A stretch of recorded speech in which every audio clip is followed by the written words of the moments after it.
Welcome to the Pod of Desires podcast. Today we are joined by Quinsee, pro Yu-Gi-Oh player.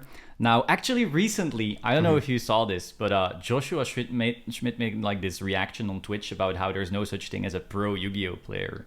So now I need to like, no, okay, now I need to like watch out when I call someone a pro because some people might go mad.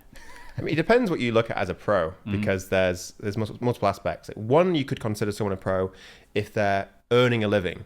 So you could say like Farf is a pro because it's his main income. But in the reality, we know he's not a pro player. So it's very different. Well, maybe BA will be like crazy one day. Yeah, maybe there'll be an exclusive. I mean, I hope there is. I like BA as an archetype. I think it'll be really good. But like that, so like Farf is obviously doing well in that area. So you could really class him as a pro player. And then you could have players who are classed as pro players in terms of accomplishments and achievements. And yes, they do travel, and yes, some are sponsored by teams, etc., or get sponsors, and then they're all like paid towards the flights. But in reality, that doesn't always cover the cost of the trip. Yes. So could you consider them as a pro? But if you consider just results orientated, then I can guess you can call them a pro player because they're consistently achieving high results. Yes. I mean, what would you call them other than a pro player? Yeah, exactly. I agree 100%. Yeah. If someone is topping consistently, like fuck you, you're a pro. Like, I mean, sure, yeah. I mean, and it's just something that people have people just say. It's like kind of like the norm now when people are talking about certain players, they just say they're pro players. Yes. That's just normal. Yeah. But I mean, cool. If we want to make a Twitch reaction to saying why someone shouldn't be a pro player, then cool. I mean, but why though? It just sounds like to me you just want to get a reaction off that video itself. So, not a good look for me. yeah, I mean, to me, it wasn't meant in like any bad way. I think I get it. I get it. You But have I mean, just like you have people who love to go actually in comment sections, and I guess it was kind of about that. Yeah, I guess so. Yeah. So yeah. I mean, I'm just thinking like, what was Joshua thinking at the time when he was why would he want to do that? But I get it. I mean, if someone's asked him that, then there are both sides because there are rights and wrongs to both sides. There's reasons why someone shouldn't be seen as a pro player if you're looking at about the money value. But you've got to think about it as well. Yu-Gi-Oh isn't all about the money, and a lot of the players don't do it for the money. Yeah. It can be an expensive game. You can get some like expensive cards or prizes for winning events, but realistically, the game can, if you play it long term, it can be expensive. So if you're not seeing any sort of return in the prizes that you're winning, then it might be hard long term. That's probably why you don't see everyone playing all the best cards. And that's why a lot of players wait for tins and reprints. And that's why I think Konami have done much better recently because they're heavily reprinting a lot more cards more frequently, which is better for the game. Yes. Apparently, like, actually, this is a great segue. Sorry for interrupting. Yeah, go on. They have the new quarter century set coming out with like everything reprinted once again. Yeah. Like, what do you think about that? That's going to be their best product Of the year? ever. I think that'll be their best product ever. Better than, well, Dual Devastator was like bad on release, but then turned out to be great. So better than that? For sure. The reason, it depends how they think about it or in the mind of when they designed it. So how I would have gone about it, design that set and have it long term, have it accessible for years to come. So I'd still have it accessible for 2024 and then probably end the print run mid that year. Make a high amount of it because players like are going a legendary collection. Exactly like that. Yeah. So players will keep buying it, and they'll see it as a premium set. So they might treat themselves now and again, and because it'll be it's not expensive. I mean, it's like I think they advertise it at $5 a pack. Yeah, sure. And they mentioned 1 in 4 packs will have a certain rarity. I don't know if it's a quarter century or they have like the ulti style from cool, and then they go to going quarter back. century, which will be much harder to get, which is cool. But they announced 1 in 4 packs will have this certain rarity. Some packs will have 2 of them, and some will even have 3. So players will kind of like that because like the dopamine will hit when they pull something good, chase, and they'll be like, "Oh man, I'm hooked," and they want to buy more. But the cool thing about that set is because all the cards will be good, or majority of them, that you can't really go wrong. Yeah. Every deck's going to need them. And players now who want to build multiple decks at the same time, so they could just have 2 decks built, they'll buy that set often. Yeah. And so I think that set's going to be very good. I have spoke to a few people, and they have said they think it's going to be the worst set. And they did say Dual Devastator was one of the worst sets of all time. Why? In terms of sales. However, I disagree completely. I think those sets need to be in the game. Yes. They might not do a Dual Devastator again because it makes sense to release it in pack form. And I think people prefer that in pack form. Because what I would have liked them to do with Dual Devastator is one in like 1,000 boxes of Dual Devastator have like a certain rarity, where the whole deck is that rarity. Oh, like the One Ring style of rarity? Not like that, but like maybe like a platinum rare. I know everyone do like platinum rare, or like they can't really do Starlight because that means they put all the cards in Starlight. But they could have like a certain rare, like secret rare. 1 in 100 will be secret. Oh, that'd be sick. That'd be cool. I mean, people would want the play sets of that. Yeah. Like collectors would like that. The players would like that. It gives players more of a reason to buy and play. But the more players open pack, it's better for the actual game, because obviously, cool, Konami make more money, but mainly more money will be put into tournaments. Secondly, more money will be spread at events because players will have these cards accessible to them, and there'll be more copies of certain cards which players will want. Yeah, I mean, if there's just more money in the game, like vendors will be more incentivized to be part of it. Like it just like pumps up the entire ecosystem, really. This is why like Starlights have been really good for the game, and collector rares, mainly Starlights though. Yes. Because imagine young Solemn going into a shop, right? And then you buy a pack, or even like 2 packs or 3 packs or whatever you want to spend on, right? But you at that age, you're very restricted in funds because, you know, like I remember having £5 given to me when I was like 11. I was like, oh my God, this is amazing. I am rich. I was like, what do I do? And I was thinking of all the things I could buy, and then I spent it on sweets, I think. But yeah, I mean, that if you buy a few packs and you get a Starlight rare, then you're getting, like, it depends. Like the average Starlight rare now is probably like 150, maybe 200, something around that figure. If you want to play the game, you can actually play the game. I mean, it's rare though that happens. It's rare. It's meant to be rare though. That's why the value is there. Yeah, of course. Otherwise, like. But before that was never a possibility. No. So adding it is even better.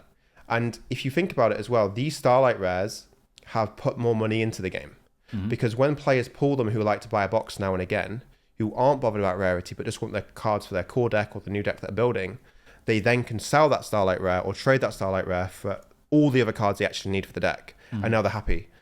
And it incentivizes players to randomly buy boxes, because now and again they will get a Starlight rare. If you buy a box every month for your pay packet, like if a Starlight is 1 in 18 boxes, 1 in a case and a half, then every 18 months you're going to get a Starlight rare. On average, yeah. So, and that will be a nice feeling, and then you might be like, okay, cool, this is great. I can get more cards that I need. So these cards put more money into the game, and I think that's one of the main reasons why the game's grown, because players are seeing sort of more of a return from the packs that they're opening, but also you got to think about where the packs are coming from. Not everyone will spend money on packs, but when you go to a locals, you're now getting packs you're getting packs for every regional you're playing in. So you're going to be opening packs more frequently, where you can then get a Starlight rare, because you should already have the cards that you need at that point if you're competing in multiple regionals. So if you get a Starlight rare, then you can just, there's more money in the game then, because you can sell it, and then you can fund that for more travel. And it's probably like, if you look at Ultimate Rares as well, they took Ultimate Rares out of booster packs, made them exclusive for OTS packs to make them more premium. It incentivizes locals. Exactly, and yeah. And these Ultimate Rares are great. Like they put Fenrir recently as one. Yeah, I love the last pack. Sprite Blue. Great. It's a great. Sprite Blue's beautiful. Yes. Like it's a great pack. Players now can, when they go to their OTS tournaments, they'll get an Ultimate Rare. Players will want higher rarity, and they could just offload it, sell it, or trade it. Then they'll get more cards. But if they get money, then they can put that towards the first YCS they're playing in. And that's why I think we're seeing more first timers. It's very similar to like the World's envelopes. So like in the 2019 period, they gave players at the World Celebration events an envelope. This envelope was worth about £500, or even if it was worth £300. Was this for just first place? Sometimes second, but they gave out one randomly, a random player. So it gave a player who doesn't compete at the highest level an opportunity to win one. Some of them only had like 20 turn out at these events. So let's simplify this. Let's say it was worth £300 a copy for an envelope, and there's 9,500 of them. Yeah. So what's that like? That's like 2.85 million. Is that? Am I wrong, or is that 285,000? 285,000, right? Or am I crazy? I don't want to do math right now. Cool. I think it's 285,000. Or if it's 2.85 million, I don't really know. But if every copy was worth that amount, then look how much more money they pumped into the game. Yes. They pumped in 300k into the game to players. Yes. Which allows them to travel more. Yes. And that's what we need. Yes. Keep making those prizes, make the game more accessible. Yes. Because these events are getting bigger. Actually, if you think about it, this is like You're taking the money from the rich investor collector types exactly and giving it to the player. Exactly. It's Robin Hood. It's Robin Hood. I was That's saying what it Peter is. Pan. Peter Pan. No, See, it's Robin Hood. Yeah, young Solom's still young. You know, Yeah. he's still in that world of imagination. Crazy. Actually, on this topic though, Sure. one thing that you're saying, like Starlights are great for the game and so forth, but some people are saying that these quarter century rares aren't great for Starlights because there's like doubles. Like Zeus has a Starlight, but also a quarter century rare, which is like kind of hurting people who bought Zeus Starlight. Or do you not think so?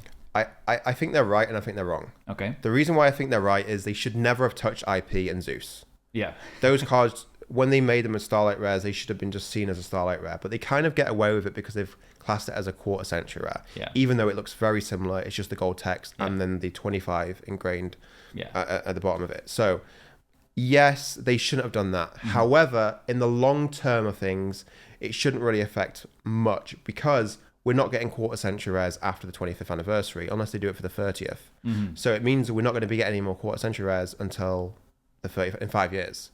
Or maybe never. Yeah, maybe this might be it It'd be until some the other 50th. type of rarity at that point. Until the 50th, you know, the second, you know.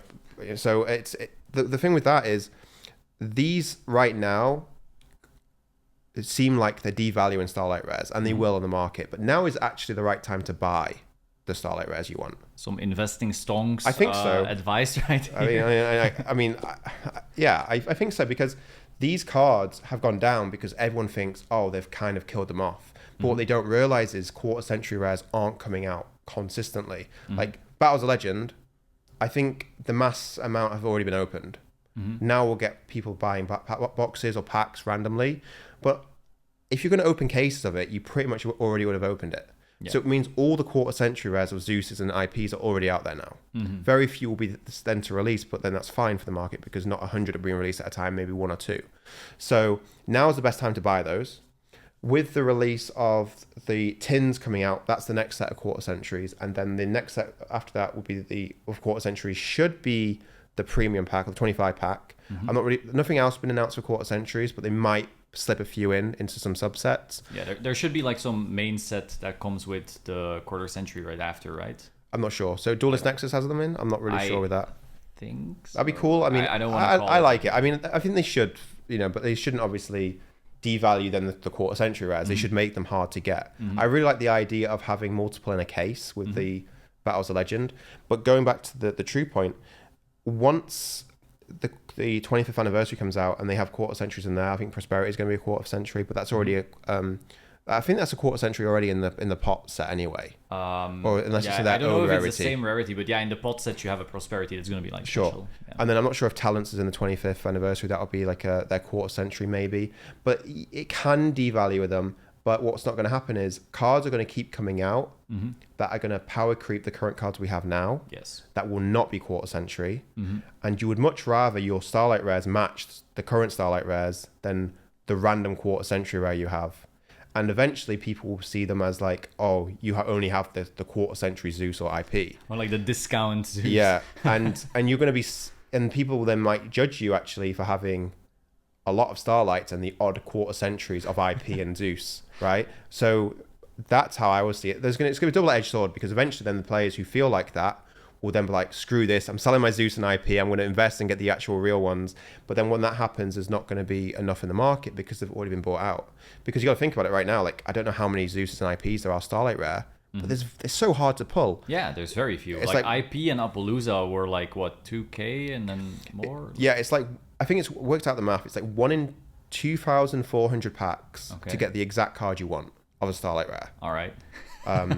or like just under 2,500 packs. It's very hard. Yeah. So there's not, like, think about how many multiples of 2,500 packs are being sold to get that specific Starlight in that rarity. And then even if you like English print, EU English print, much harder because American print, the country's massive compared to UK. Yeah. So their printing quantity is going to be much there's going to be a huge difference compared.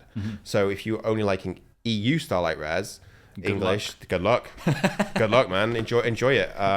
But in terms of quarter centuries, I like them. I like what they're doing. It puts more money into the game. I disagree with they made them look too good.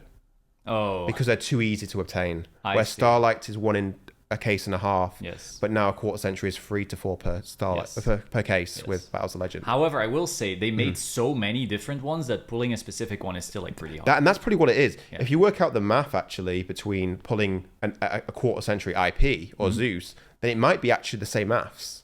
Yeah, I don't know about that, but yeah, they'll probably get pretty similar. Yeah. Yeah. So, but I like it. We're currently at Euros. Yeah, we are. Which is basically the main topic probably, but we had some interesting conversation here about Starlights and so forth first. Any big predictions? Any bold predictions? As in, like, who's going to win? Or who's going to win? What's going to win? Maybe some secret spicy tech. Just anything you think is going to, like, go hard that people aren't thinking about right now. We're on Friday here, by the way. Yeah, this is Friday at Euros. So what's interesting is the playoffs happened today. Yes. I didn't try to get a qualification because I didn't really like the idea of top 16 of 2 seasons merging. Yes, it's even more random. Because, so, yeah, exactly. Yeah. So when they announced the World's Race for the second part of the 16 to merge, I didn't like the idea of trying again when it's going to be out of 3 people out of 32. When before, when I qualified in 2019, it was 3 out of 8. So I thought, cool, I'll just try the next year, which I'm going to try next season. So all the good players you would have expected to play the Spice, or the Spice even, for their playoff to lock them Worlds because they've got better odds. 3 people out of 32 going, so that's like 8% or something. So with that being said, you would have thought the best decks would be in the playoff. In the main event, though, I do expect there's going to be some crazy combo decks because right now the format's really weird. We have some decks not playing hand traps, which means Pearly will get better because you can make Noir much easier because that deck can be very good, but it also is so fragile if it gets interrupted. Yes. Because it loses so much advantage straight away. So if that deck gets hit by multiple hand traps, it will do terribly. But if you're playing constantly against runic decks, then that deck's going to crush, especially if it goes first. Tomorrow and on Sunday, I do think we'll see some, like maybe some more aggressive cash decks where they'll be playing Kurikara's mained, Talents and Frost main, Change Your Heart main. Like that was something I was going to play. Like I mained like such an aggressive version with free draw, free shifter, free Kurikara. Just made it like you don't want to play against me, basically. Made it just so, like, disgusting. Made it disgusting. And I kind of just went away and not played it. Did it brick too much? Or I mean, not that it bricked. I mean, it can brick. It loses to itself. And the reality of Euros is you just need to go 10-2 to top. I'm saying like 10-2 is difficult. It's really not if you prepare. Okay. And if you're experienced, it's really not difficult. There are variants can play a part, like luck can play a part in the game, which means you don't finish 10-2, and you do have to be experienced to achieve that consistently, that score. So some players who are listening to this and think 10-2 is easy, this guy's crazy. It takes time. Once you keep grinding and get better, like at locals, it's hard. It's hard to consistently go 3-2 at locals until you get a good feeling for it, and then eventually you get 3-2. Then eventually you go to 4-1. Same with regionals. Regionals look big and scary at first. You'll go like 4-4 out or 3-5, and you'll be like, damn it. And then you'll go 4-4, 5-3, and it'll consistently go 6-2, and then sometimes you start going 7-1, and then soon now you've hacked it, and you're topping every regionals or getting close and getting your invite every season. You feel good. The same thing is like YCSs. I play in a lot of YCSs, and I think my conversion rate is like 40% of the YCSs I'm playing are top, and or it's like close to 45% between that. But at the begining, it was terrible. Yeah, I mean, it'd be crazy if you would like be topping from the start, like crazy. Exactly. And some players it happens, but the reason why it happens more often now than before is because players originally couldn't afford it, but now that these, again, tying into the Starlight discussion, players now are willing to take the risk now because if they pulled an expensive card, they're willing to then to invest that in a Yugioh trip, which means they're not really losing out, and then they see the value actually of the trip because they're there for the first time. But yeah, going back into Euros itself, we are going to see cash, and it will perform quite well just because of the sheer numbers of players playing it. The deck loses to itself. The deck probably is one of the strongest decks just because of what it can do and how aggressive it can be. However, though, if I played Kashtira 100 times for Euros, Mm-hmm. for this one specifically, I think I'd probably top 15 times, maybe 20. But I reckon if I played a Runic variant or a Labyrinth variant, I reckon I'd top more than 50% of the time.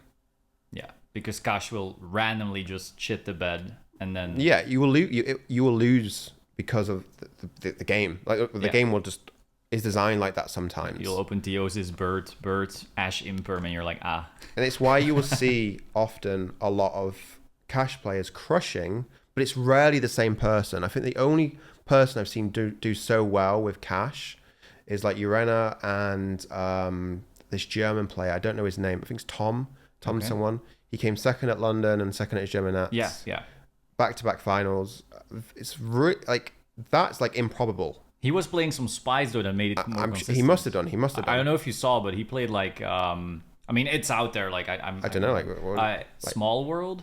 Yeah, Pathfinder or anything. No, just Small World together with I think the Dark Kaiju, because that way Shifter goes into all the Kashtira monsters. Okay, that's smart. Yeah, but then maybe also Lava Golem. I don't know, but so Small World is like 3 more ways to Unicorn. Yeah, so that's great. That kind of fixes the issue, right? It actually fixes it in some way. I wish I thought of that. Actually, that's really smart. Yeah, that might have made me play Cash this weekend.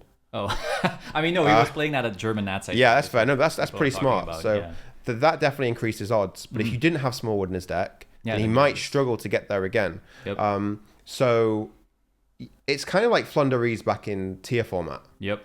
It was never the same Flu player. It was never the same one. It was always some random guy making the finals or making top 4 with Flu, and they were all different. I'll be that Cash player this time. And I mean, fair. I mean, but the thing is, you'll see more mistakes from the Flu players and the Cash players who are playing those decks. Yeah. Because they're not as experienced. If you're more experienced with the game, you will then see the benefit of playing something different. Mm-hmm. That's where you'll see a lot of the pro players. Mm-hmm. Schmidt, if you're gonna do a reaction to this video, I just want to quotation that. If you then start to see why they're playing these decks that give them more opportunity to top rather than play more power. Because you got to think about it. If you want to play a powerful deck, there are consequences with that in the long run of a tournament, because you're playing 12 rounds. You're not you're not playing 5 rounds at your locals. Yeah. This is why Kashtira will always crush locals, because it's just 5 rounds. Yeah. So yeah, that's where you'll see the pro players playing a more skill-based deck, and that's where you'll see random exactly, and that's why you'll see the same names, and that's why if you play Cash or you play Flu, it's always a random person usually. Makes sense. Mm-hmm. Personally, I think the best deck is Sprite Bestial, and I think it's not even close. Okay, I just want to say we are near Amsterdam right now. Weed is legal here. Okay, weed is legal. So, No. Are you high? No. I'm not into drugs, personally. Okay. Don't do drugs, kids. But I think Sprite Bestial is the best deck by far. Like yesterday. Okay, so I'm not playing. Sell me it. Okay. I'm not playing it. But I wish I had figured it out on Monday, and I would be playing it. Yesterday and the day before, I was never losing. I was not losing games ever. I should have probably played it. Basically, your Bestials nuke everything but Cash and Fur Hire. Mm-hmm. Yeah. So you're just it's free. 99% win rate. Fuck you. You're not playing. Right, who was you against actually? That's important. Pretty good actual players with YCS stops and stuff. Not your caliber maybe. Okay. So is it good then? Yes. Because think about this. There's 2,700 people in the room. Yeah. And there's only one of you. There's maybe 25 or 30 players you there. And the odds of meeting you is maybe once or something like that? Sure. So you're saying because you're merging Sprite, which has never been seen play before, and Bestials, which have never seen play before, into one deck. No. Wait. So Bestials are beating everything but Cash. Right. And then you get Shifter because you're a dragon deck. Right. And you auto-win because you Mannequin Cat with the sprites and so forth. You're Ibly locking your opponent. Your also your engine is hand traps into a lot of the good decks. You're Ibly locking your opponent. You're getting full sprite board. You're having half the Dragon Link board. Yep. Going second, you have a billion pushes. Azalea is insane. Assault Synchron is insane. Yep. This That delay like, is insane. Yeah, that card. But actually buy that now because that card's going to be 40 after this weekend. Yeah, I bought mine already. Yeah, that card was like on release like 6 to 8. Yeah. Sometimes 10 in some areas. Yeah. But buy it now. It's a generic Link 2 Link monster. Very good. Buy it now. You'll make money. Buy multiple if you can. If you can get it for 20 or less, just get it. It's a cracked card. I think if we don't see it popping off this event, it'll only be because so many people are on cash and for hire, which is less often gonna happen. The next format, it'll be in every extra deck. Every single deck. Every extra deck. It's just too good. It's too good. The thing is that the card sticks. It doesn't discard like Unicorn does. It's a Link 2, so it works well with Sprite, which no one plays. Yep. And then also it works well because if in the long term of the game, when it battles, you'll have spells in the grave. You just need to have more 3 or more spells in the grave. Once you have spells in the grave, this thing is like 2 interruptions by itself, and maybe if it for that longer, turn, even more. For that turn, exactly. If it sticks, they have to clear it eventually. Yeah.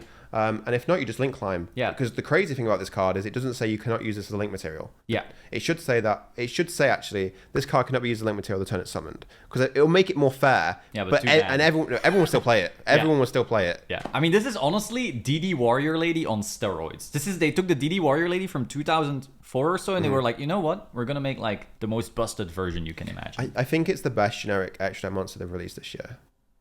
Maybe I'm wrong. Yeah, because Sprite Elf was last year, so. Yeah, that was the most nuttiest thing. Yeah. People laughed at me when I said that should get banned. They laughed at me. I was like, "How should be banned?"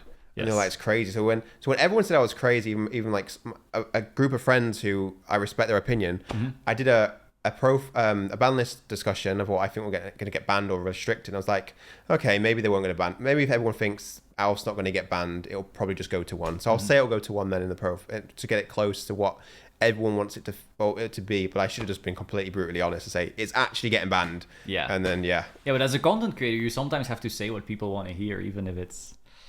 Oh, don't say that, because I don't wanna, like, I'll just say fuck you, I don't care. But yeah, most content creators will just, I can't do that. Yeah. I'm not fake. I can't say that. I mean, like, I kind of contradicted myself what I said about the Elf thing, but no, Elf is the one time. That's the only time Jake Quinsee will mince his words. I mean, well, I questioned myself. I was like, why does everyone actually think this card is? Because people don't think Elf is broken. Like, what? Of course they're going to ban it. Yeah, Elf was insane. But I don't think they're not going to ban the Sky Striker Link. No way. Yeah, not soon at least. But it's. Do you think it's bannable? I think it's not, because it's removable. It's like the modern Kerberos. My God. But you should get that flight out of here, man. You are smoking, bro. No, but I think Bestial Sprite is the best deck right now. That is Sprite? No drugs, no weed. Bestial Sprite is the best deck. And you know what's funny? I had a friend look for tunings in the venue, and they were all out. Oh, you should have said I have some. Oh, I mean, I'll buy them, but Nah. No, because I was cooking up something interesting as well with Bestials, with free tunings, free Assault synchrons. Any sprites? A few. Oh, so you're basically were cooking Bestial Sprite. But if I'm playing 2 Sprite monsters or 3 Sprite monsters, I'm not calling it a Sprite deck. I'm calling it Assault Synchron deck. Was there gigantic Sprite in your extra? Obviously. Yeah, okay. Because if you want to do the Ibli lock, you have to. Yeah, okay. Yeah. Did you have Sprint in there as well? To send Shinobi Necro? I mean, I did think about Shinobi Echo. Yeah. It might be in the deck as well. Yeah, so you were playing Bestial Sprite. Because it's broken when you banish it, and then it's aware. really good with... and then you bring it back with Dispader. Make Excel, and then there you go, and then it's a nice line. I mean, but yeah, I guess I'm not good enough to think on Solemn's level. But yeah, what else you got for me? So the other thing I had written down, so usually we have like 3 segments. We have the news, the guest, and then the game. Cool. I had Monstrous Revenge written down, but we already went there. Yep. So I think we can actually go straight to you, the guest. So to paint a little bit of history, the first time I saw you just as a brand, as a person, and so forth, was your top 4 at YCS Niagara. If I'm thinking that right, yep. or was it top 8? I don't know. It was like a top with Thunder Dragons. Yeah, got 4th place. Yeah. I think on Team Sam's channel. Yeah. And I wasn't playing, but I was just following the game and thinking like, this is the coolest deck ever. Like all the Thunder Dragon Chaos stuff. And so I saw you, and then I saw you topping more and more and more and more. And I was like, fuck, I need to add this guy on Facebook. That's fair. So right now, how many tops do you have? Do you know? I don't know. I don't know, actually. either like 23 or 24 YCS tops.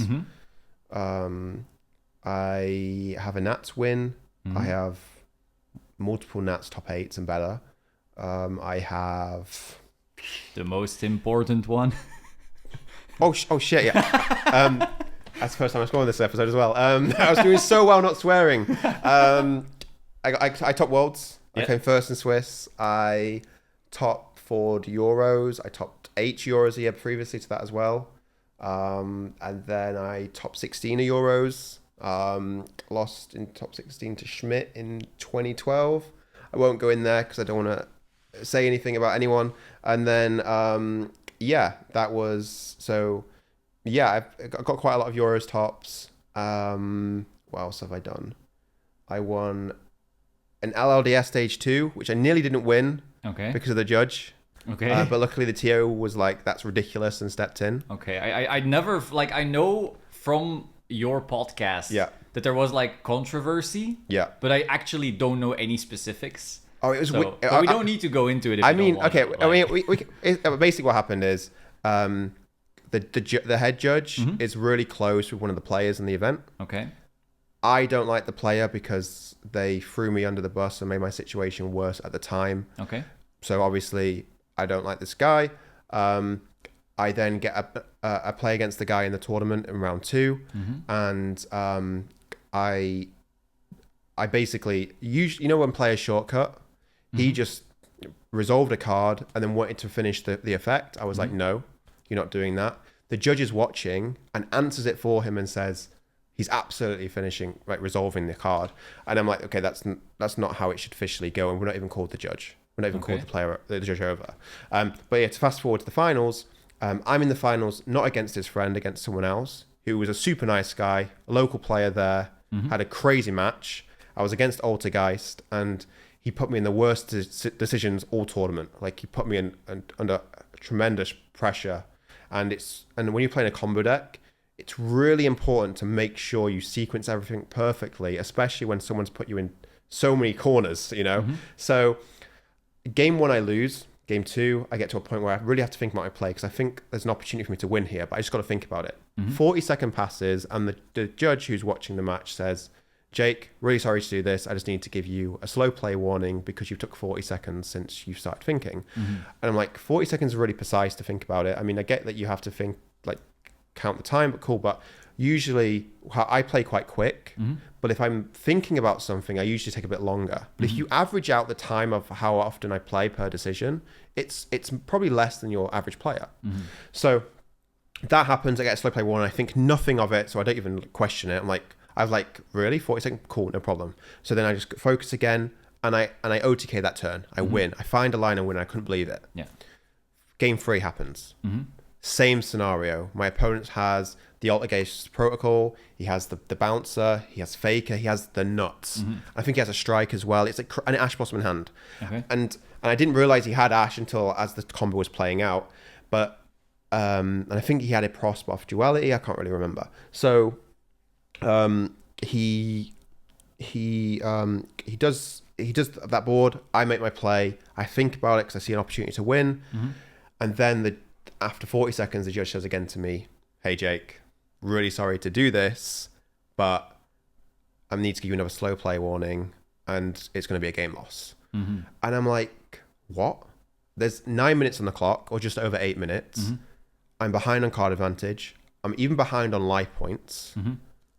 Why, that makes no sense. My opponent would benefit in time. Why should I get this slow play warning? And I even said, like, I fought 40 seconds before with the last warning and OTK'd. Like, I just need to think about it. He really wants to give me this game loss. Luckily, the TO is watching and steps in and says, actually, this is quite harsh. You can't do this. And then he makes the head judge take it away. And then what happens is I think about the line.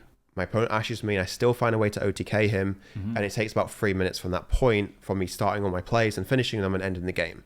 And so there's about 5 minutes left on the clock when I win the game and win the tournament. So I win the prize card, win the trophy, really nice. So I'm glad the TO stepped in.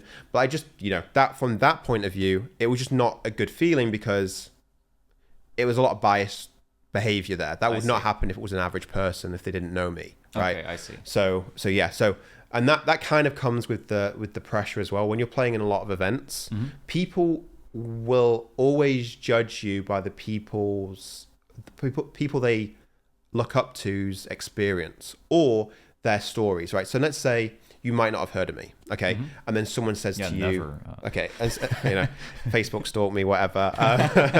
But then someone tells you their side of their story to someone about, they explain to you about someone who you never heard of. And then now you go into that experience or that expectation that person changes because you were told something. Yeah. So when you're playing at high level events where the same players turn up, tensions will be high, players will feel under pressure, and you will make mistakes. But you got to think about it.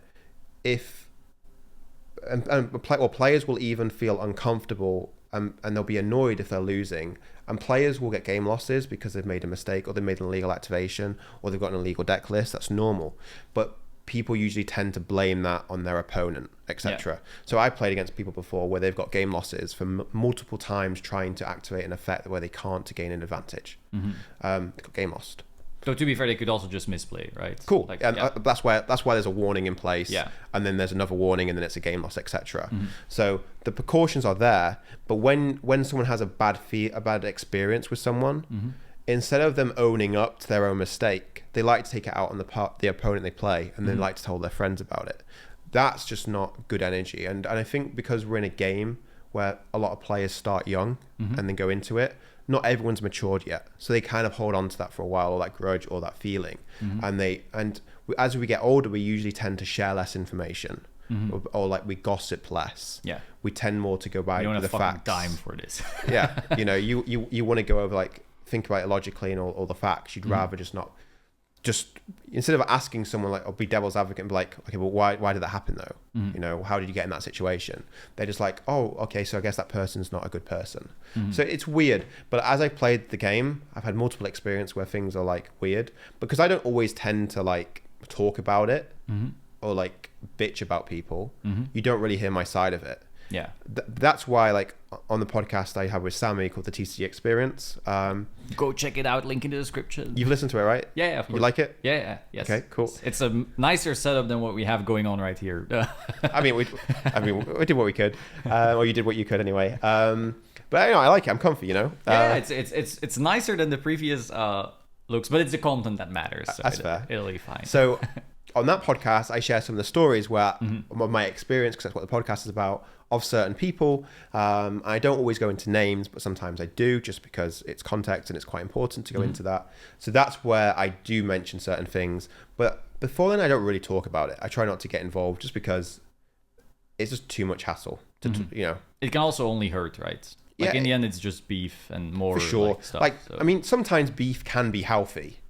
Like, let's say like me and, I don't know. And me. Let's say me and you, right, are doing the world's race. Yes. We'll talk shit to each other just because it will motivate us. Yeah. And you'll feel real bad when I beat you. Exactly, yeah. So if you started treating me nicely, then my walls will come down, and I'll be like, maybe I shouldn't be as harsh, and I won't try as hard. And that's wrong. So keep talking shit, because then it'll motivate me more. So in some ways, it's healthy for you, yes, but especially when you're competitive. Then it should be friendly banter, right? Exactly, because you know what my friendly banter's like. But it's funny and it engages people. Yeah. That's what it all should do. It shouldn't bring someone down. I despise that. Yeah. So we went on a relatively long tangent, but that's totally fine. Like, cool. I like it because that's easy. Very clippable. But so you're a player with like a lot of tops, a lot of everything now. Do you have like major goals as far as the competitive side goes? Because there's another side as well, but I want to get into that later. Cool. In terms of competitiveness, I want to win Worlds. The year I went, I felt like the most prepared player in the room. And I still think I was. Like, I crushed everyone I played, pretty much, apart from my top 8 opponent. And I didn't... So I finished first in Swiss. I beat the current world champion at the time, 2-0, on table 1 last round, really quick. Round 4, I played against the current world champion now. Insane. That guy's insane. One of the best I've ever played. We played a great match. We bluffed. We did some crazy plays. It was so back and forth in the salad mirror match. I wish that was streamed, because a lot of players would have learned from that. It's a really good match. I won that match very close. So yeah, at Worlds, I really felt like I was going to win, Mm-hmm. but I didn't let that get to me, or I didn't think that during the time. I just tried to make myself in the best position to be able to win every game. Mm-hmm. So I wanted to be world champion. That was a true goal of mine. Didn't happen. I would like that to happen, but because it's so difficult to get to Worlds, probability wise, I might only get 1 or 2 opportunities to go again. Mm-hmm. So we'll see. But because Worlds is like a small turnout of players, or what, like it's very hard to get invited. So there's only like 28 players that usually get invited. So it is possible, but it's very difficult. Like to like go 28 times and win 1 out of 28 times, right? Mm-hmm. So because there's not even been 28 worlds yet. Yeah. So that's a true goal of mine. Competitive as well. Not really. I really feel like YCS has recently been devalued. Oh, why? Just by the sheer number of them, but the sheer value of them as well. Like how they've continued. Like recently, we had a remote YCS last weekend. Mm-hmm. If you went 6-3, a few of you topped. Yeah, that was the remote one, Disgusting. Right? Like it should be very difficult to top these events. Mm-hmm. In my opinion, they should be 14 rounds, top 8 or top 16. Make the Swiss longer, Mm-hmm. because then when you have a certain score, you already achieve a great ending. Mm-hmm. Already. Like you lock a certain placement. Imagine going undefeated in a YCS. So this actually happened to me at Long Beach, the 100th YCS. Mm-hmm. So I flew over. I thought, fuck it, I'm going to go. I can't. It's amazing. Like it's going to get a big turnout. I didn't expect it to get 4.3 thousand players, which was crazy. Shit, yeah. They didn't expect it either. I'm there. It was 12 rounds. I go 12-0 in Swiss. Mm-hmm. It's top 64 knockout. I win top 64, but I lose my top 32. So when I lose my top 32, how is it fair? The player who's in top 16 now has lost more matches than I've lost and is still in the tournament. Mm-hmm. Shouldn't do that. It shouldn't be a thing. It should be more rounds of Swiss and a smaller top cut. But I don't think Konami want to do that because they want more players to feel like they've accomplished something, so they keep playing. Mm-hmm. So that's why they have these bigger top cuts. Maybe they should introduce a losers bracket, or maybe what they should do is at these events is if you finish X2 in an event, and some players do miss out on YCSs, like you go 9-2, some YCSs, about 5 9-2s miss out. Yeah. What they should do is they should do top 64, and only 9-2s or better top, which means in that case then it stops at 37th. So everyone apart from 5 players will have an opponent. So every 5 players will have an opponent, everyone else won't. So you get a bye if you So do you very get a well. bye. So it means everyone tops on 9-2. So if you finish first in Swiss, you'll get a bye. Mm-hmm. Second bye. So only people who are 32nd will play against 33rd, 31st will play against 34th, and so on. So those 5 players who won't miss out. They'll accommodate them because they should be topped. Yeah. They should be in that bracket because they've earned the qualifying score for that. They deserve it. Finishing 9-2 in an event isn't easy unless you've got a lot of experience. Mm-hmm. So that's why they should do it like that. So YCS is what I'd like them to do is introduce a championship series. I know it's called Yu-Gi-Oh! Championship Series anyway, Yeah. but they should do it. They call that what they did last year. Instead of having Worlds invites, they called it Championship. Mm-hmm. Clean logo, looks very prestigious, looks nice.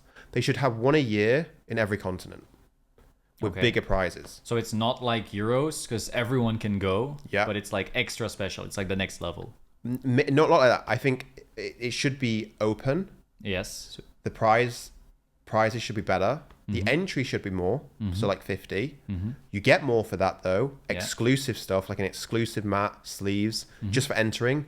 Everyone will snap that paying an extra $30 or $25 because they're getting the championship mat and sleeves, and there'll be a championship mat for top cut plus additional prizes like an envelope with alternative art cards, which will be like, something like that. They could do the prizing. They could do anything they wanted. They could give out exclusive trophies. They could still give out the YCS prize cards or have something entirely different. And the winner goes to Worlds. The winner goes to Worlds. That would be sick. That should definitely add that in because that makes it even more prestigious. Yes. Another way to go to Worlds. I agree with that. Yes. Didn't even think of that. So they should include that. Call it a championship tournament. They'll have one in Europe every year, one in America every year, one in South America every year, and they could even have one in Japan if they wanted to. These would be the biggest, most prestigious events ever, and you'll be always remembered. Yes. That's what they should do next. Yeah, that'd be sick. And to me, right now, I feel like YCS are devalued just because. Maybe because of the whole remote thing, mostly. Partially that, yes, and partially because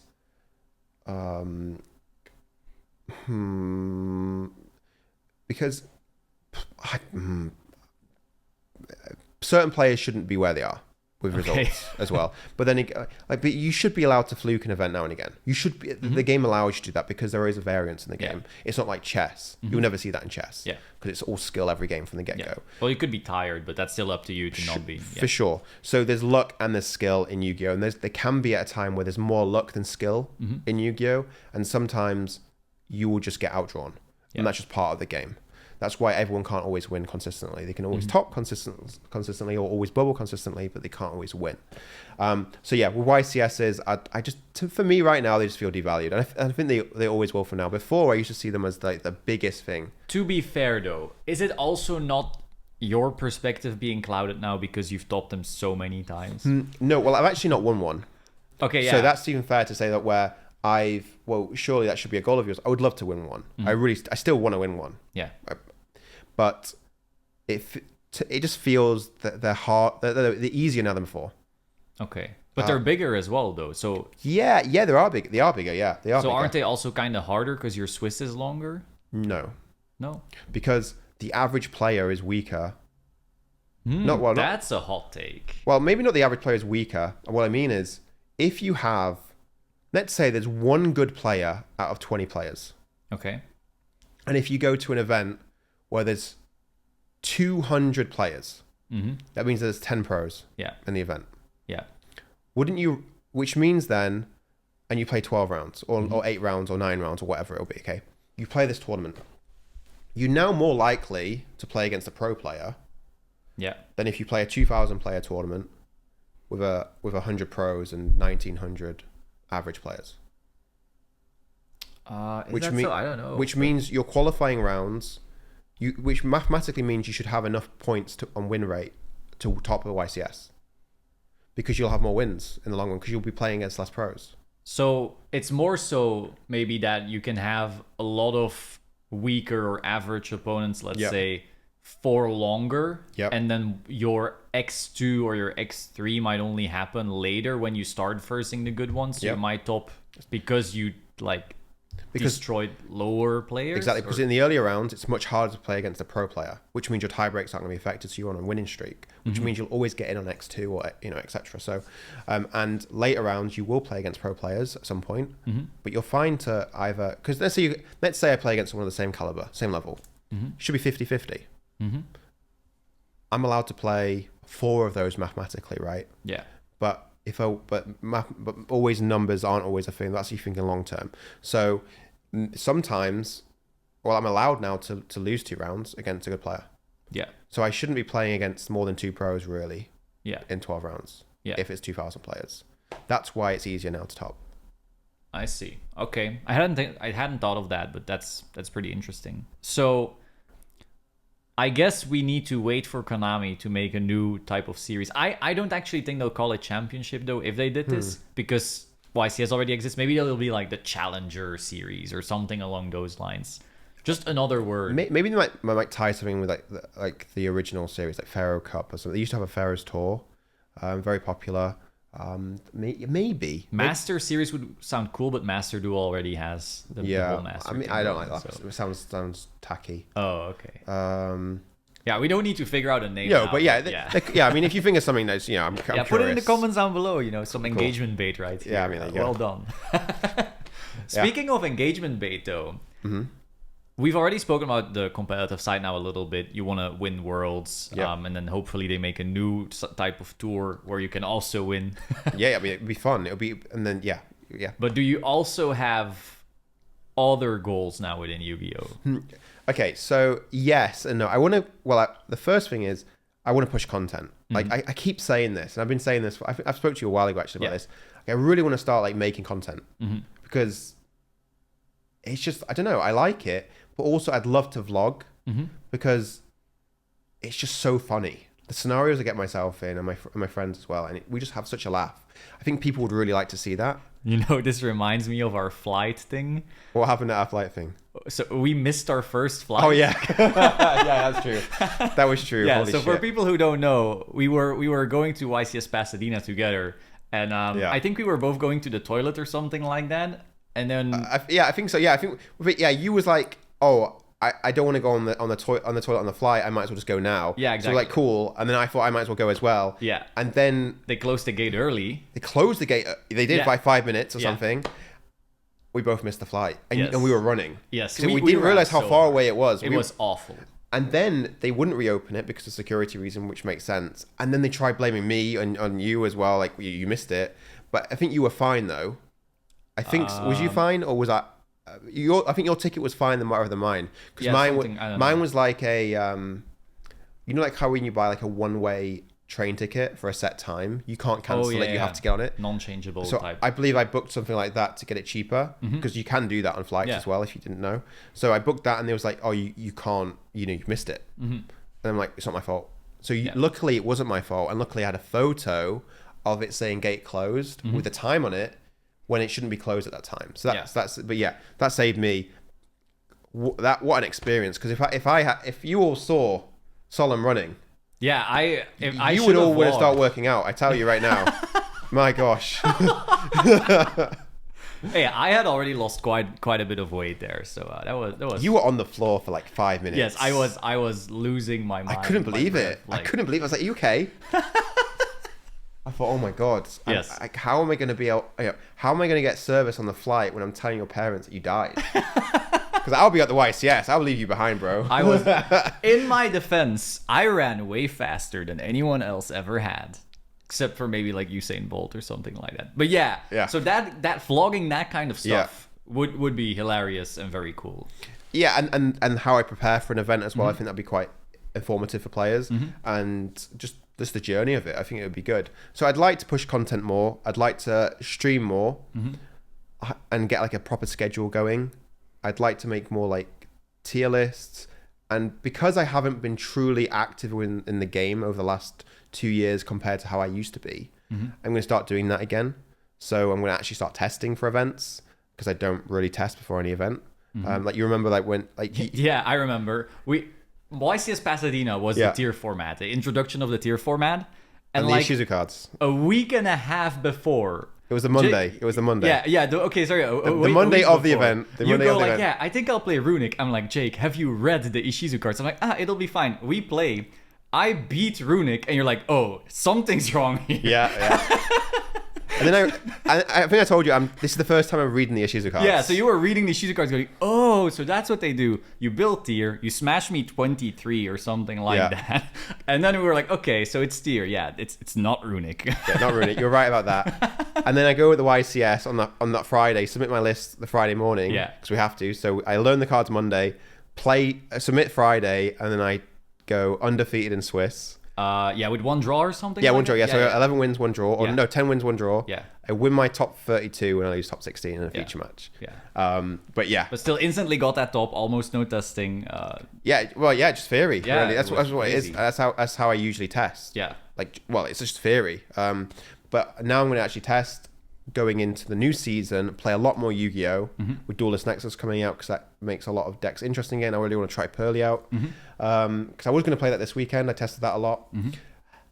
So yeah, with me being more knowing more about the game and playing more, I'll be able to share more information. Yeah, and more accurate information as well, which would be really helpful for viewers. I actually had a player come up today to me who was like, Jake, big fan, really nice to meet you. I really want to thank you for one of your videos because I got 4th place at German Nationals. Oh, it's sick. And I'm like, that's crazy because I had a crazy turnout. Like, good job. And he played Kashtira, did really well. Good job, Yeah. And then I want to be making more content like that to help people. I had the same happen last year at Euros where a player came up to me saying, Jake, your streams during lockdown helped me win my Nationals. And I'm like, that's amazing.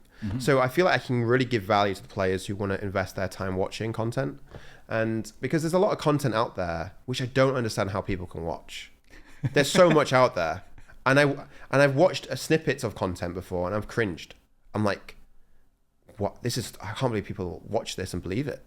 But it's because it's just like from the more casual perspective or the less competitive perspective? A bit of both. The casual players would be way better than they are now if they didn't watch certain videos. Okay. They would be. Except for the Solemn Yu-Gi-Oh channel, which only brings you the most competitive best deck lists out there. Sure. But yeah, I get you. Sometimes I see a tier list and I'm like, what are you talking You know what I about? mean? Yeah, absolutely. It depends what you want, though. If you enjoy that content, watch it. You know, that's your enjoyment. That's your downtime. You exactly. Spend that how you want to.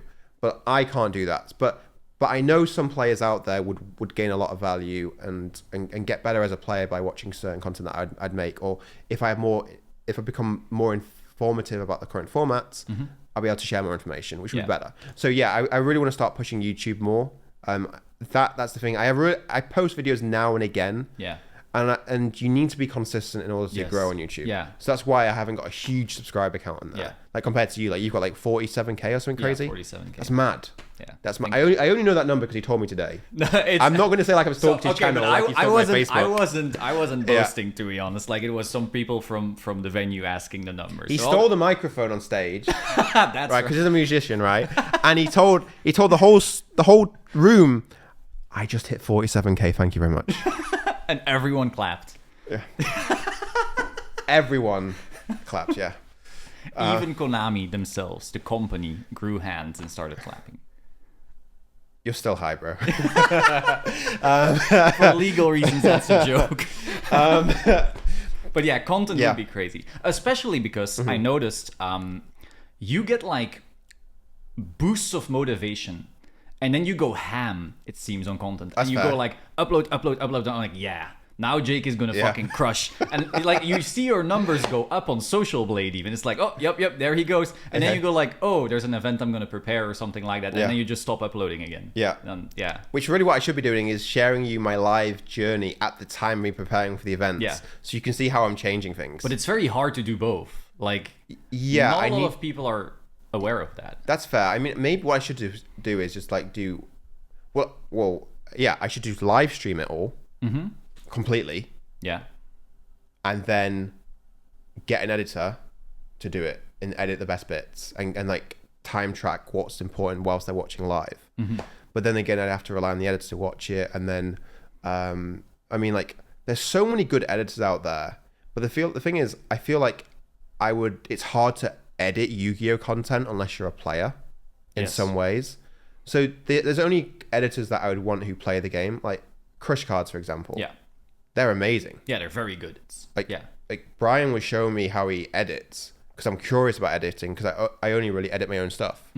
Okay, and I mean I have had an editor before, and but they got busy and I didn't really upload consistently, so it didn't make sense for them to continue it. No problem. But like Crush Cards, insane, and I'm like, there's so many layers. Yeah, and I'm like, I'm only doing 2 layers. Like, what are you doing? And I sound like crazy. And the things that's not my thing, but I know if I got a good editor, the content will be way better. So that's one thing that I think I need. So if there's any editors out there that are good at what you do, please hit me up. You'll save me a job and it'll be a big favor. And I don't really know what the going rate is, but I'll try and accommodate that because I just want it to be, I want the content to look good. That's really what it is. Yeah. And yeah, so I want to push content creating because I like it. I like talking how I fit, like my mind. I like speaking out, and maybe we can make the game better. Oh, okay. That's a big goal right there. Yeah, no, I mean I want to. I mean, like I've been in the game for a while, and I'm quite honest about things. So so hopefully then maybe there'll be a few things Konami pick up on. Like I spoke to Konami before in the past. They have listened. They might have done a few things, but I want them to because I care about the game a lot. I want the game to grow. I want it to be better, and I think Konami really do as well. There's some people in Konami who really push for that, and they are willing to listen to players. So even if you have like, ideas, you might as well shoot your shot because it's better than it just staying in your head. And maybe they could do it. Obviously, they have to get a lot of permission from Japan, etc., because they oversee everything, which can be annoying because I think the game could have actually been better now if they didn't have to see that. But maybe it didn't go with their ethos of how they wanted the game to be ran. Say yeah, I want the game to be better, and I will keep like if I'm doing live streams of stuff like what me thinking about the format stuff, I'll just say how I think at the time about what they should do, what they should implement, and what they should put in the game. And then maybe that gets picked up on, who knows? Because I'm pretty confident a lot of things have changed in the game based on some of the players of what they said. Yes. For sure. Yeah, definitely. Especially in ban lists, I feel. I'm starting to feel like they're actually paying attention not just to tournaments, but also to what people are saying. No, I thought this recently. I think they were watching the prediction lists. Yeah. And then they make it. Yeah. And when they haven't seen enough prediction lists, that's why they haven't posted yet. So that's why they're waiting for more. And then more will keep coming out because everyone's posting ban list. Yes. On all their posts. So people are gonna be like, I know a great video idea. I'll make a reaction or like a prediction. And then Konami look at it like, that's a good idea. Let's do that. But what I don't like with the format... So Kid Kalos to 1, folks. You know what they should have done this format? And some of you might hate me. I know some of the casuals will hate me for this. They should have left the Pearly deck. They should have left the Super Heavy Samurai deck. They should have left the Kashtira deck. They should have left Runic. And they should have brought Alf back, maybe. Or maybe do something like that to let Sprite be good, Cash be good, Pearly be good, and the Super Heavy Samurai be good. The format would be quite more closed than having 12 decks run around. Be like 4 or 5 like really solid decks. I have a hot take though. I think the only thing there that's like off is Super Heavy. Because I think Super Heavy forces you into like very awkward hand trap things. Cool. You That's find fine. The thing is, the where I'm going with this is I like the format being more closed off. Where it's like 4 decks, 5 decks, or even 3 decks.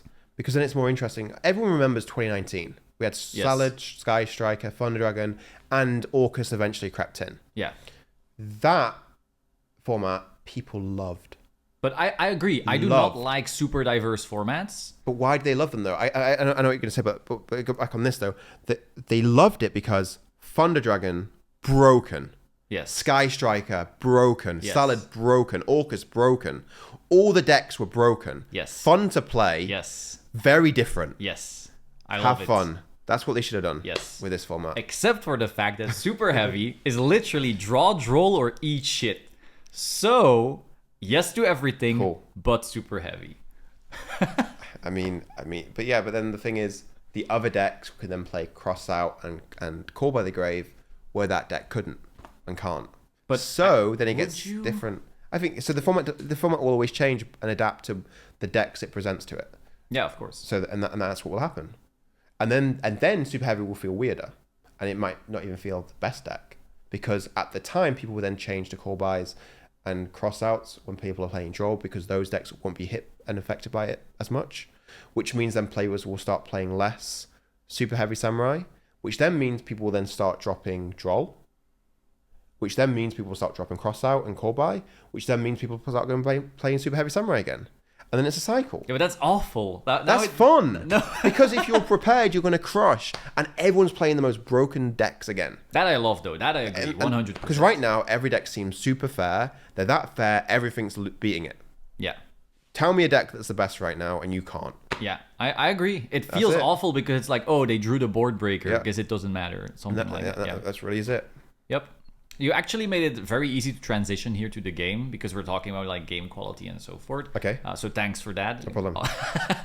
How are you liking Yu-Gi-Oh currently? Just in general, like the more. Okay, my answer will probably be biased because I love the game. Big fan of it. I really like it. Loved it since the get-go. That's great. Like that's. How am I liking the game right now? Like the game, like competitive, like the actual gameplay, or anything, whether it's a franchise or the game. How do you feel about Yu-Gi-Oh right now? I like what they're doing with the products. I like that they're putting more rarities out there to entice and encourage players to get rewarded for opening them. Because then more players are opening product, more players are engaging in the game, it just grows. But the products are getting better. Like they're getting way better. Probably because their data is better now. Like it's all electronic, so it's going to be better. And we're going to have more accurate ban lists moving forward because Numeron's going to be very active compared to before, where it's paper deck lists. Yeah. So I think the game is just going to get better and better. Right now, I'm okay with it. I don't mind it. There's nothing really bad about it, I could say. I just think it'd be nice if there was a few more things. Yeah. But it's fine if they're not there, you know? Is there anything bad about the game right now? Oh yeah, there's one thing I really don't like. It's how you qualify for the playoff for Worlds. And this won't affect most of you because not everyone is competitive. The Worlds points qualification is very unfair. So just to make it summarize, how you get points for Worlds is based on how many invites are given at a tournament. So if there's 100 invites given out at a tournament, that means 800 players have to enter because it's 1 in 8. It's basically step 1, become German. Or French. Yeah.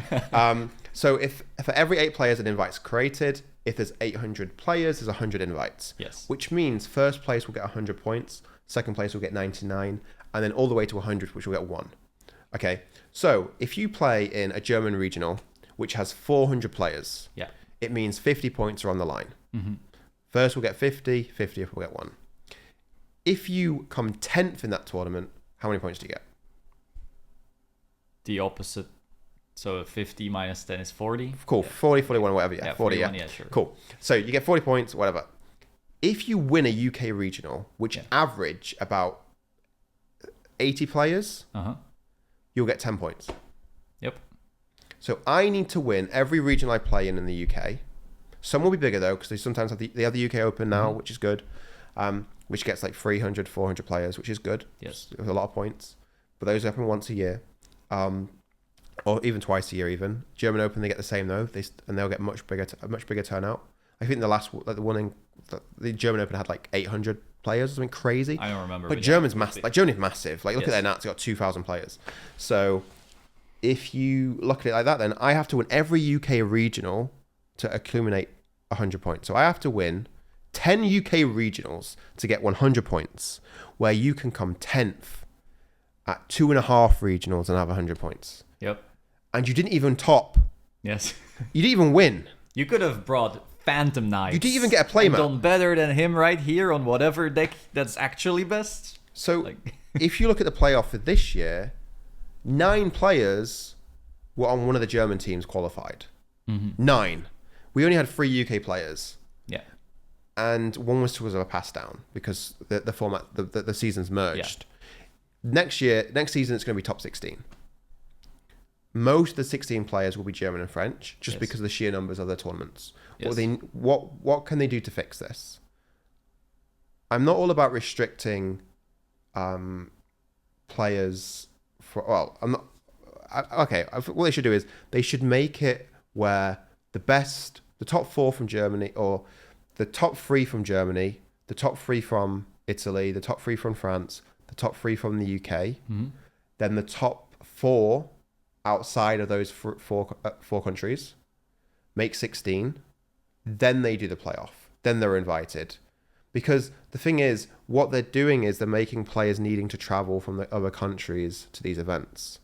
Okay, but then you can have people giving you the argument that it becomes harder to top as a German than as a UK player when they're not UK, because UK is pretty big. As a German and as a Belgian, for example. I'm from Belgium. Because our regionals will probably also between like 60 to 150, and somewhere in that range, which will be smaller than Germany. And there's far less people in Belgium, for example. Yeah. So if you were to tally it like that, it would be much harder to top as a German player than as a Belgian player, for example. So there's still like, what if hitting top 4 in wherever you are doubles your points? Then 10th gets fucked. Well, it doesn't get fucked, but someone who hits top 4 in UK will still get like better points than someone who hit 10th in a big German regional, for example. And also for people watching, it's not that German regionals are like not hard, of course. Like there's a lot of players you have to play really well. It's not that, but the system right now is pretty like I was joking. Oh, move to Germany. But it's true though. It's much easier for me to consistently get to the top 20 of every big regional. Yes. And get a chunk of points. Than it is to get first every time. And then get top 4 even every time. You know? Yes. And the thing is, and again, it goes back to how I was saying before. It's actually harder to consistently win smaller tournaments if there's more pros in the room. Because only the pros are always traveling to these events. Yeah. So there's more pros in the tournament in 100 or 80, or in an 80 player regional than there are in a German regional. Yes. When there's 400 players there. Yeah. It's a bad formula. Yes. It doesn't make sense. It's unfair on players because you have to travel. If anyone from the UK is considering doing the World's Race next season, you need to go to France regionals, the big ones, and Germany. Yeah. Unless you top every YCS, even if you top every YCS, you might not have enough points. Yeah. Do you know how crazy that is? I know. But if you're from Germany and you top every YCS and you top the odd regional or get, that one top of regional will give you the difference you need always to make playoff. Yeah. So they just need to adjust it. And that's the one thing that I really dislike, because it means they're taking more world spots from Euros, giving them to the playoff, which I like because it rewards players who have achieved good results during the whole season. But what they're doing is they're making it easier for the German players and the French players. The only thing they could do with that is what they could do a tiered system where instead of giving points for every 8 players per invite, keep the invite structure the same, but rewards points differently. Where if every 100 if we have 1 to 32 players, we'll give that this amount of points. We have 33 to 64 players, we got this amount of points. 65 to 128 players, we got this amount of points, and so on. That way, then, if you play in a 600 player regional or a 400 player regional, they're not going to give out 50 points at first. Yeah. It's going to be like staggered in a way where it's quite fair. Yes, you'll get more if you win or get close to winning if there's 400 players, but it's not going to be much different from a player who wins an 80 player regional, because they should still be allowed to get a good amount of points for winning a regional. Yeah. Because they've won a regional.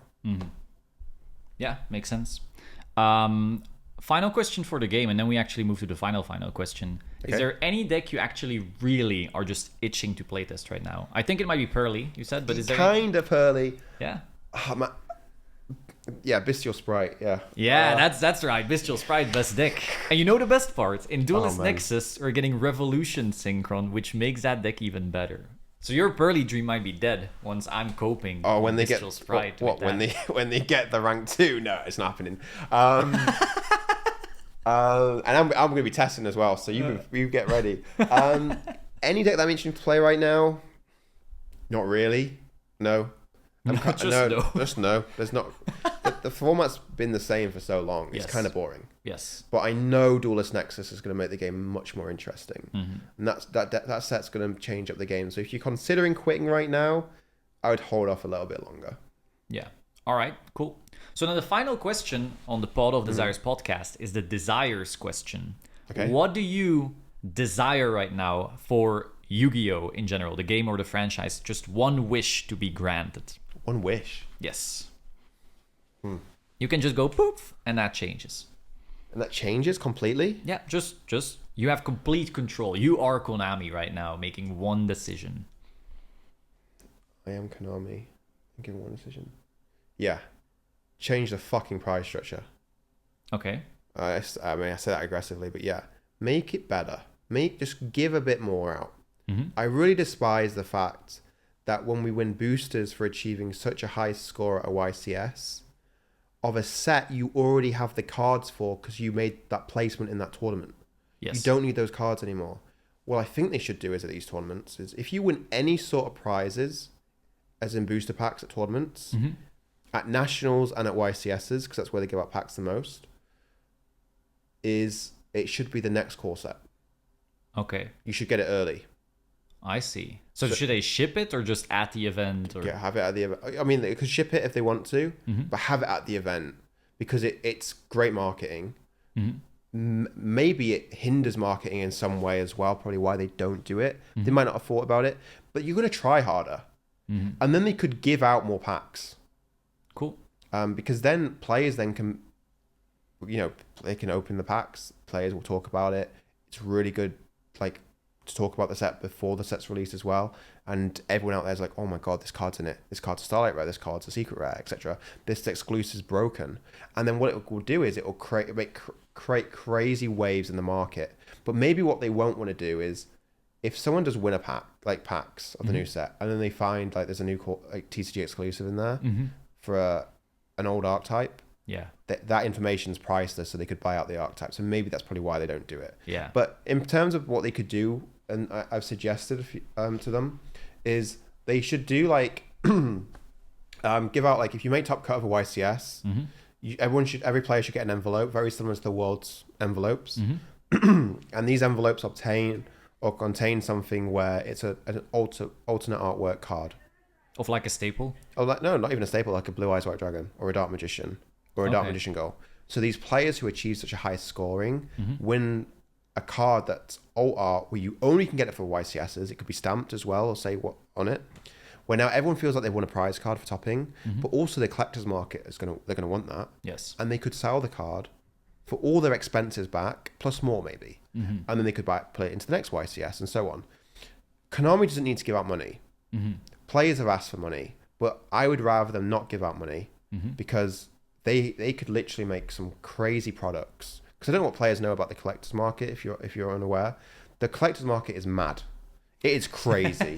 I have seen all sorts. Okay, it's madness.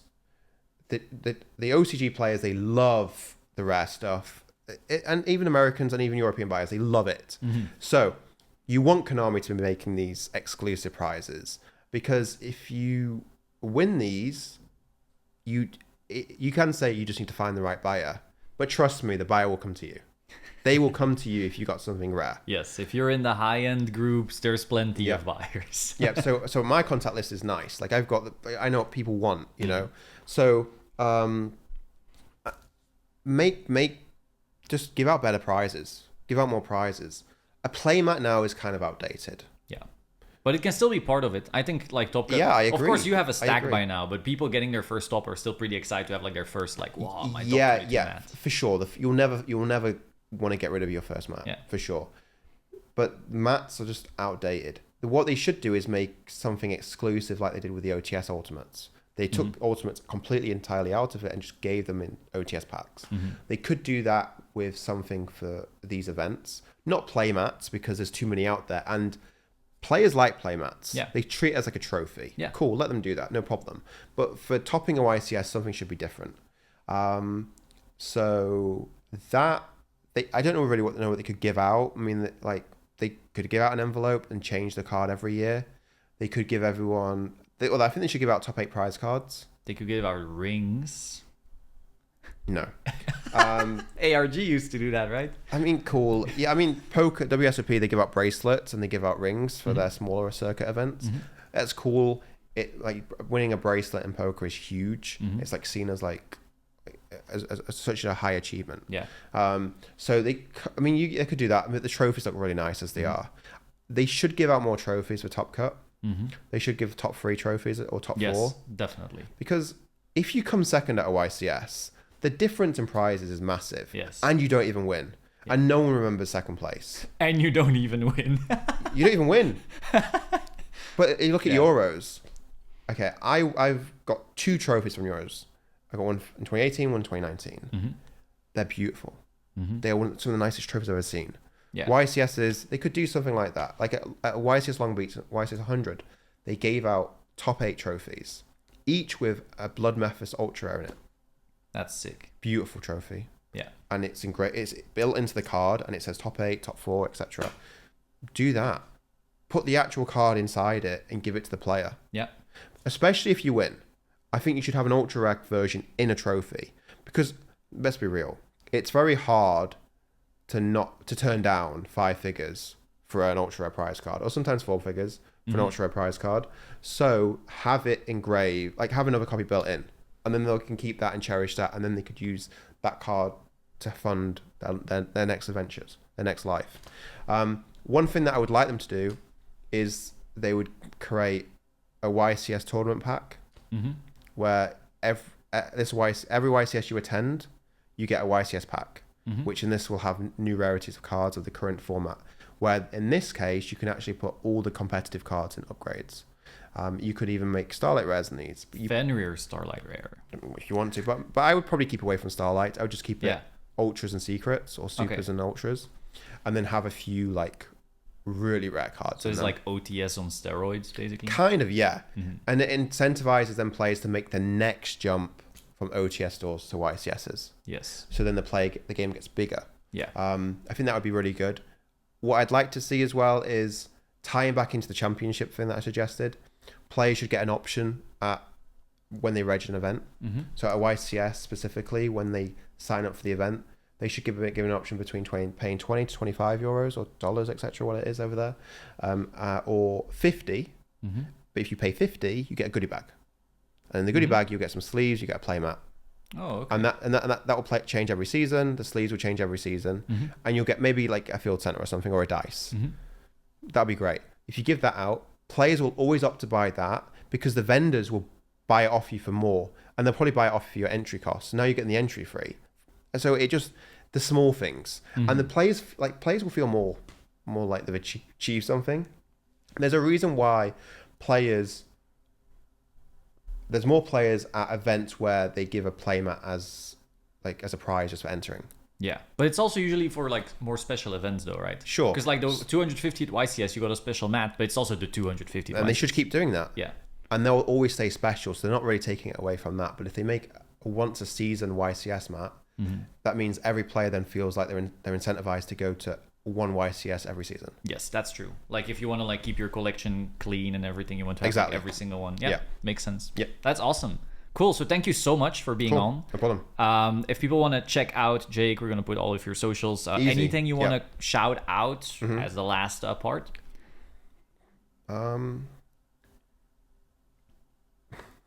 Just maybe there's a few things really. Just try. I don't know, man. There's so many things I could say. Like, whatever you want in life, just work towards that. Like, if it's making people happy, if it's enjoying what you're doing, there's far too many judgmental people in the world, and just live life. It's short. Enjoy it, and just be you. Like, just live life. Sick. I will see you soon. Ciao.